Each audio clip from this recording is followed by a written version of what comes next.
PM મોદીની ઈંધણ બચાવવાની અપીલની અસર જોવા મળી રહી છે। દિલ્હીમાં આજે મેટ્રો મંડે પહેલની શરૂઆત થશે। દિલ્હી સરકારના મંત્રીઓ મેટ્રોમાં મુસાફરી કરશે।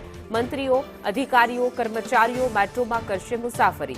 દિલ્હી મેટ્રો દર સોમવારે 24 વધારાની ટ્રીપ ચલાવશે। ટ્રાફિક, પ્રદૂષણ અને ઈંધણનો વપરાશ ઘટાડવાનો આ હેતુ છે।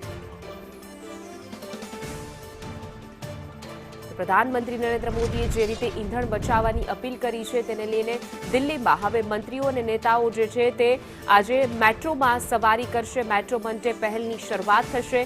દિલ્હી સરકારના મંત્રીઓ મેટ્રોમાં આજના દિવસે મુસાફરી કરશે, જેને લઈને મેટ્રોની સંખ્યા પણ વધારી દેવામાં આવી છે। મંત્રીઓ, અધિકારીઓ, કર્મચારીઓ જે છે તે આજના દિવસે મેટ્રોનો ઉપયોગ કરશે। સોમવારે 24 વધારાની મેટ્રો ટ્રીપ પણ વધારી દેવામાં આવી છે।